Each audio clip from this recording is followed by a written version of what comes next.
He barks. He said, what's it like having Mike? He's a fun guy. Like, I call him grandpa because he's been here for a long time. He's old. You know, but it's like having this like a guy that's other than the person. Don't be nice. Don't be nice. I hate this guy every day. Only white guy in the group. You know, he's got a little swag. You know what I'm saying? He brings a lot of experience. There have been quite a few young guys come in, get in early for spring ball and everything like that. Just how are you trying to, as one of the more accomplished defensive linemen on the team, how are you trying to lead that group, especially some of these young guys? I would say I'm more of a talking to do it type of guy. I'd rather show somebody how they're supposed to do it than tell them. You can talk to somebody all day, but I'd rather show you how to do it the right way. That way you can just see how it's supposed to be done and go about it that way. Obviously you got to talk about certain things in football, like how to go about certain things and making that high school to college jump. But other than that, I lead by example. You took the transfer portal at the beginning of the Kenny Dillingham era of ASU back here as a Sun Eagle.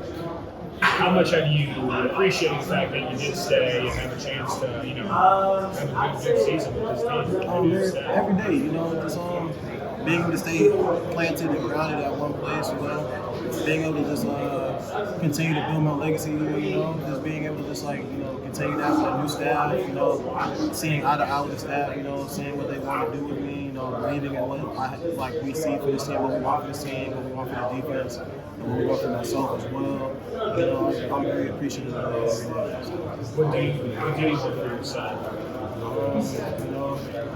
Be dominant, play to my standards. These last 2 years I've had success. I don't think I've reached my standard yet. I want to be the most dominant defensive player on the field at all times. Just be very imposing and bring the chaos for as many defensive offensive linemen as possible. Just be very unorthodox and calculated at the same time. BJ, how can you build on a good spring and going into the fall? What's the biggest thing that you are focusing on? Consistency. Like you said, how can I continue what I had in spring and fall? Just bring that same energy and then some. Because fall can't lead straight into the season, so I got to bring a little bit more energy to what I want out of it. You get out what you put in, so you got to put in what you want out of it. So I just got to, if I want to have this successful season that I want, I got to put it all in the effort to this coming camp and these next couple practices. How with this coaching staff have they been in terms of feedback and trying to help you meet those standards, those very high standards you're trying to hit? They're good. They like they said, they ask you one time before camp and one time after. It's what are your goals for this? And then I tell them one time straight up, I want to be the best defensive player. I want to be the most dominant defensive lineman in this conference. They don't really do too much talking. They just lead. It's set in stone what you have to do to get there, and then it's up to you to do it. And I appreciate that. Real quick, Camp T's coming up.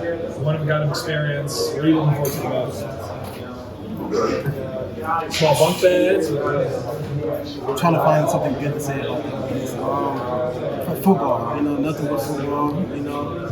Being in the outdoors with teammates, having that team bonding, that's what I'm looking for. In terms of role, I know that in the spring they were kind of putting you in a couple of different positions. Have they kind of pinned down where you may be along the defensive line? No, whatever makes sense for that week.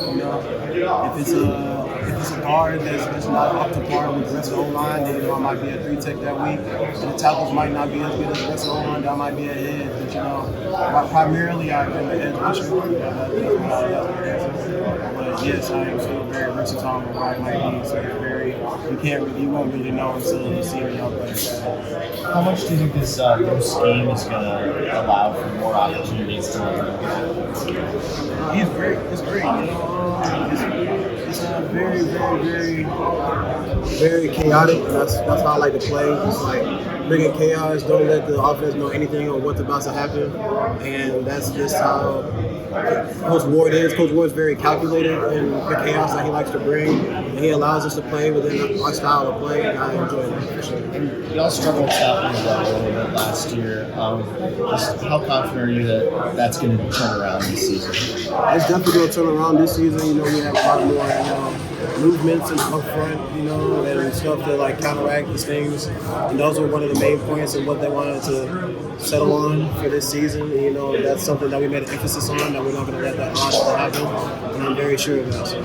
And how much does having Matus back, help with stopping the run? It means a lot to have somebody who knows how to like stop the run and like what to do and like just having that experience of like how to like respond to certain things and what to look for and like run formations and stuff like that. It really is really helpful and beneficial to our position.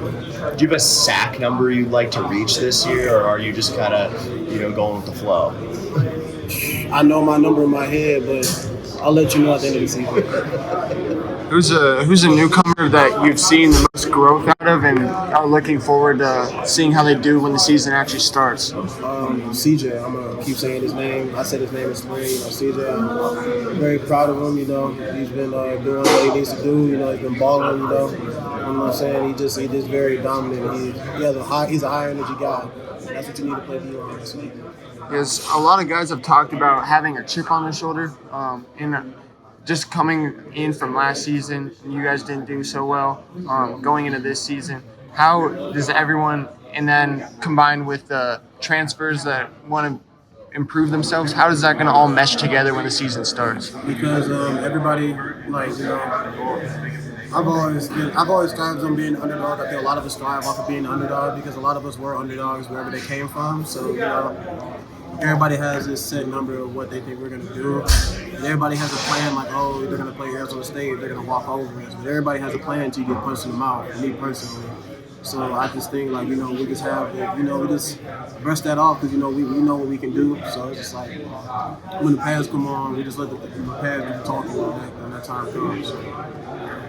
Thank you.